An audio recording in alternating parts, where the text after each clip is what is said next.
A devout Jordanian expat navigates the cold waters of American corporate culture.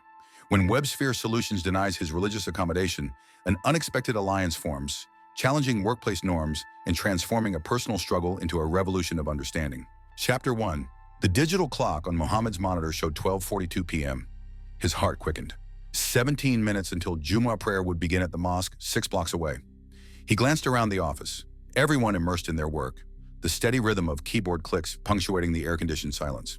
Muhammad adjusted his tie and walked to Mr. Patterson's office, rehearsing his words. He'd been at WebSphere Solutions for 3 months now.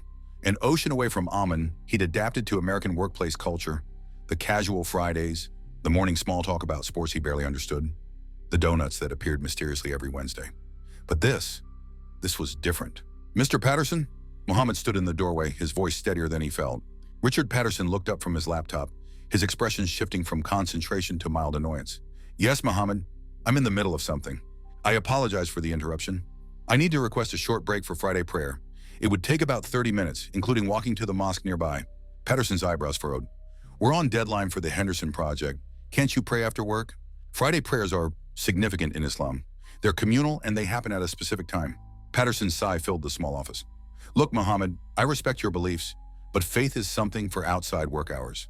We can't have people leaving whenever their religion calls. From the neighboring cubicle, Alex Chen looked up, removing his headphones. Their eyes met briefly. Muhammad hadn't realized he could hear. Sir, I wouldn't ask if it weren't important, Muhammad persisted, his palms dampening. I can make up the time. I said no, that's final. Patterson turned back to his screen. Muhammad stood frozen, the weight of the decision pressing down on him. The clock now read 12:45. Chapter 2. Alex Chen caught up with Muhammad at the water cooler, where he stood staring unseeing at the bubbles rising in the dispenser. That was rough in there, Alex said, filling his cup. Muhammad shrugged, attempting nonchalance. It's fine. I understand the company has deadlines.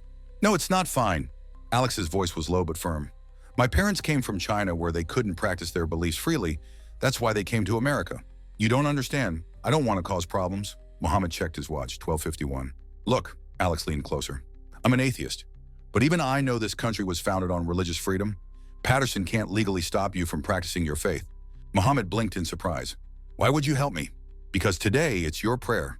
Tomorrow it might be someone else's medical need or family emergency that's deemed inconvenient.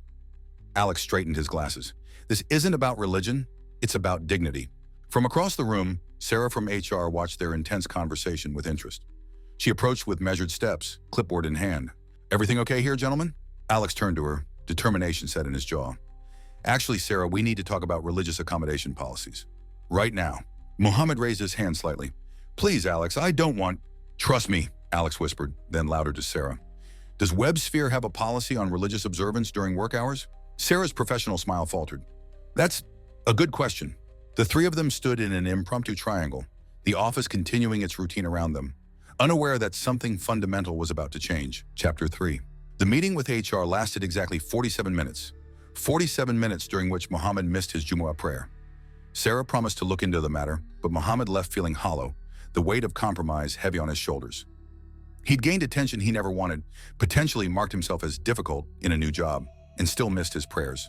That evening, Muhammad sat alone in his apartment, the city lights twinkling outside his window. He called his parents in Amman, careful to keep his voice upbeat as he described his new life in America.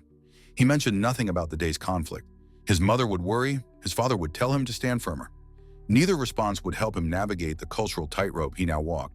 After the call, he unrolled his prayer mat and performed his evening prayers with unusual intensity, seeking guidance. Was it wrong to have spoken up? In Jordan, prayer times were woven into the fabric of daily life. Here, his faith felt like an inconvenience to be hidden away. He went to bed with questions swirling in his mind, unsure what Monday would bring. The following Monday, a company-wide email appeared in everyone's inbox. Subject, New Inclusive Workplace Policy Implementation. Muhammad scanned it quickly, his coffee cooling beside his keyboard.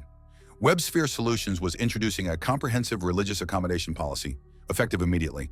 Employees could request reasonable time for religious observances with 48-hour notice. The email concluded with corporate language about diversity being our strength and valuing the whole person. Did you see this? Alex rolled his chair over, coffee sloshing dangerously close to the rim of his mug, his face bright with vindication. Yes, Muhammad replied, uncertain how to feel. I'm surprised they acted so quickly. Don't be, said Alex. Sarah told me 3 people filed complaints after what happened Friday. Turns out you're not the only one with religious needs around here. Muhammad looked around the office with new eyes.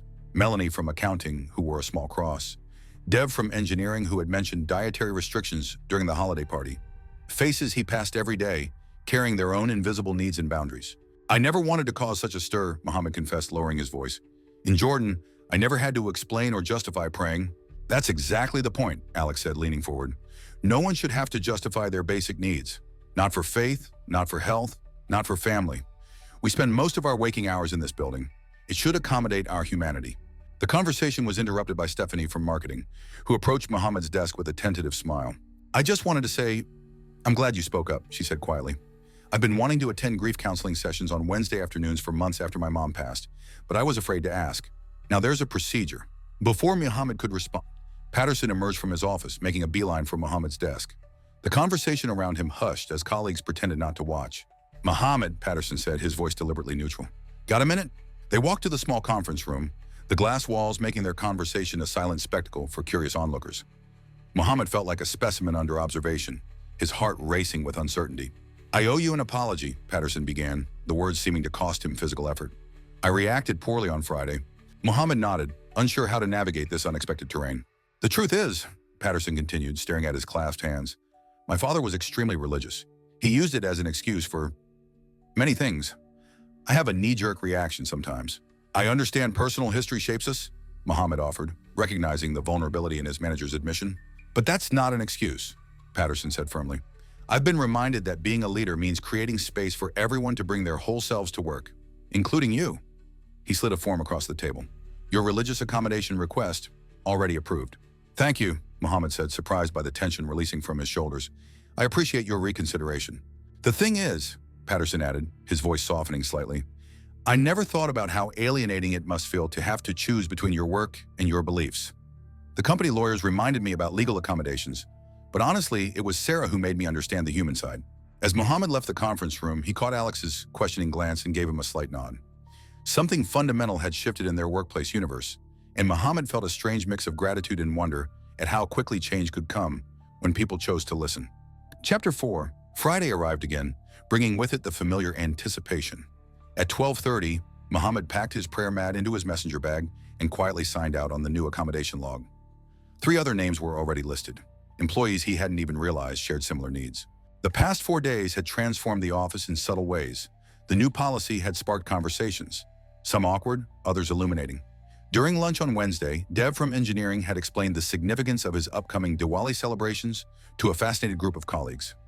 Melanie had shared why she fasted during certain days of Lent. Muhammad had found himself answering genuine questions about Islam from people who had previously only nodded politely in the break room. Not everyone was pleased. He'd overheard Bradley from sales muttering about special treatment and where does it end. But such voices were increasingly isolated as most employees embraced the changes, not just for religious reasons, but because the policy represented something larger, recognition of their lives beyond the office walls. As Muhammad headed toward the elevator, a voice called his name. It was Patterson. I'm heading out for lunch, the manager said casually. Mind if I walk with you?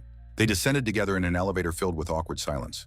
Muhammad noticed Patterson fidgeting with his watch, a nervous habit he'd observed during tense client meetings.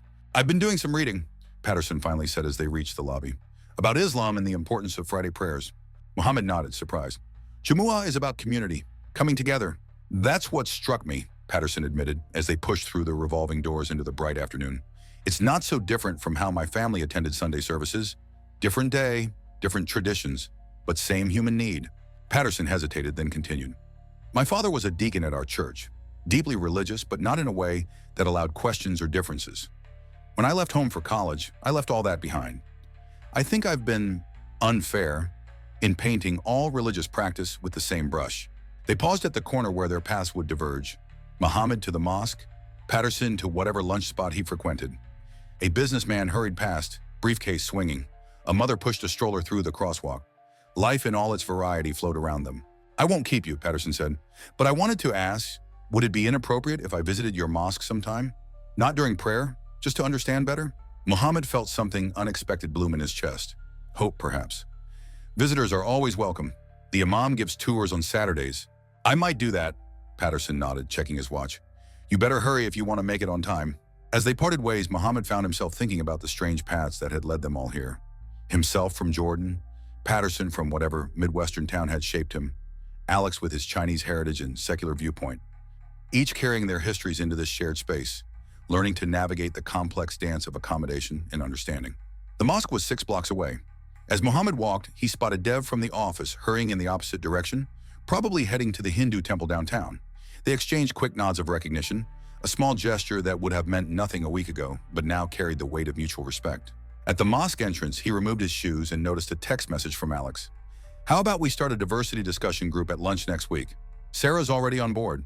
Below it was another message from Stephanie. "I wanted to thank you again. Today I attended my first grief counseling session. It helped so much." Muhammad smiled as he stepped into the sacred space, surrounded by others preparing for prayer. His small stand had created ripples he never anticipated. As he unrolled his prayer mat, he added a special thanks in his heart, for courage found, for allies unexpected, and for the beautiful complexity of bringing one's whole self into every space.